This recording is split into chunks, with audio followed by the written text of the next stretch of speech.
Hello friends, एक बार पुनः आप लोगों का स्वागत है हमारे यूट्यूब चैनल स्टडी 26 पे। और आज हम लोग देखेंगे BRA BU जो फर्स्ट सेमेस्टर का एग्ज़ाम हुआ है वहाँ पे, तो स्वच्छ भारत का। तो उनके क्वेश्चन पेपर को देखेंगे, आखिर कैसा क्वेश्चन पूछा गया था और आपका कितना सही हुआ है, तो उस चीज़ को भी आप मिला लीजिएगा। चलिए, पहला क्वेश्चन है, स्वच्छ भारत अभियान जो है इसका नारा क्या था? तो इसको बोला जाता है स्वच्छ भारत और स्वस्थ भारत, इसका नारा यही था। ठीक है, तो इसका यही सही होगा। उसके बाद दूसरा क्वेश्चन है, स्वच्छ भारत अभियान के तहत कितने प्रमुख उपक्षेत्र थे? ये 5 होगा, ये ध्यान में रखिएगा आप। उसके बाद देखिए, गांव में समुचित स्वच्छता की जिम्मेदारी किसकी है? स्वास्थ्य कर्मियों की, ये बात तो सही है, हम आपको पढ़ाए भी थे। ग्राम पंचायत की, यह भी सही है। गांव के लोगों की, यह भी सही है, यानी इनमें से सभी हो जाएगा इसका सही उत्तर। ठीक है, उसके बाद आ जाइए, अतिसार का सबसे बढ़िया परिभाषा क्या है? अतिसार का मतलब होता है बच्चों, जिसका पेट खराब हो जाता है ना, तो उसको जब एक दिन में आप 2 या 3 बार से ज़्यादा अगर आप मतलब जो लेटरिन करता है ना, पतला जिनका होता है, तो उसी को अतिसार बोला जाता है। ठीक है, तो इसका सही उत्तर 1 नंबर हो जाएगा कि दिन में 3 या उससे अधिक बार पतला या पानी जैसा दस्त होना अतिसार कहलाता है, इसी को अतिसार बोला जाता है। ठीक है, तो इस बात को ध्यान में रखिएगा। आ जाइए अगले प्रश्न को देखिए कि पीट शौचालय कुएं से कितनी दूरी पर बननी चाहिए? ये 12 से 15 मीटर की दूरी पर होनी चाहिए। आपको 12 सही यहाँ पे करना था, क्योंकि ऑप्शन के हिसाब से आपको जाना था। ठीक है, तो ऑप्शन में देखिए 15 था, माफ़ कीजिएगा, 15 ही आपको सही करना था, क्योंकि ऑप्शन में 15 था।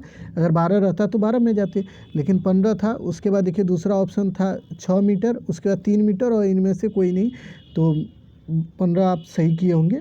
उसके बाद आइए, पेयजल रखने का सबसे सुरक्षित तरीका क्या है? तो पेयजल के लिए हम बताए थे, जब भी आप पेयजल को यानी पीने वाले पानी को रखिए, तो उसको कम से कम बंद कर दीजिए उसको ढक्कन से। और उसके लिए ये ज़रूरी है कि उसका जो है ना, ऊपर वाला हिस्सा बंद होना चाहिए, यानी कि संकीर्ण गर्दन वाले बर्तन और उसके ऊपर टाइट से ढक्कन लगा हो। यानी कि आप जो बोतल आज के समय में देखते हैं, उसका देखिएगा इसी तरह का शेप होता है लगभग, और ऊपर से इसको टाइट से बंद कर दिया जाता है। तो इसी में पेयजल यानी पीने वाले पानी को रखना चाहिए। ठीक है, तो इतनी बातें ध्यान में रखिएगा और यही इसका सही उत्तर होगा, आपने किया भी होगा। स्वच्छ भारत अभियान का उद्देश्य निम्न के द्वारा ODF भारत को प्राप्त करता है। यानी कि ये 2019 में ODF का मतलब होता है ना कि ओपन में जो भी शौच है उससे मुक्त भारत कब घोषित किया गया? तो 2019 में, ये हम पढ़ाए थे आपको, तो वहीं से है। बाकी सारा चीज़ तो एकदम आसान था, कहीं कोई दिक्कत वाली बात थी नहीं। स्वच्छ भारत अभियान किसके द्वारा कार्यान्वित किया गया? तो इसमें हम बताए थे, देखिए कौन कौन मंत्रालय पढ़ाए थे हम, याद है आपको? आपने पढ़ा होगा। तो आवास और शहरी मंत्रालय भी बताए थे कि उससे संबंधित है, तो यही आपका सही उत्तर हो जाएगा। ठीक है, उसके बाद आ जाइए, स्वच्छाग्राही हैं कौन है?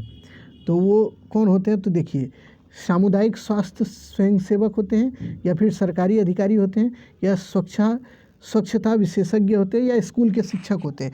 तो देखिए, स्कूल के शिक्षक तो होते नहीं हैं, स्वच्छता विशेषज्ञ भी नहीं होते। इसमें कौन होते हैं जानते हैं? ये सामुदायिक स्वास्थ्य स्वयं सेवक होते हैं। ठीक है, इस बात को ध्यान में रखिएगा। उसके बाद देखिए, निम्न में से कौन सा अपशिष्ट का एक प्रमुख घटक नहीं है?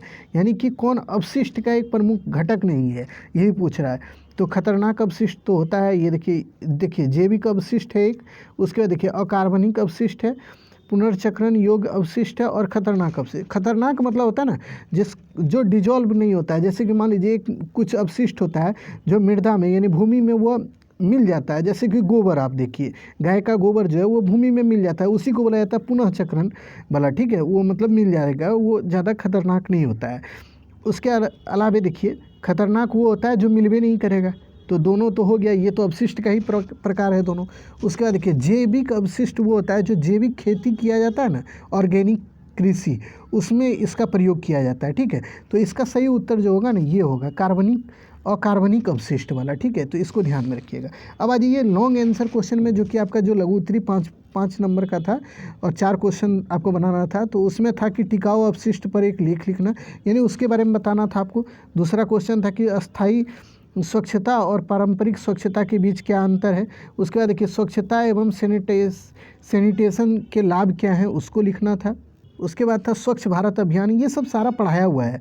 फिर अजैविक अपघटनशील कचरा क्या है, फिर पूछ रहा है 4R का प्रिंसिपल क्या है, उसके बारे में।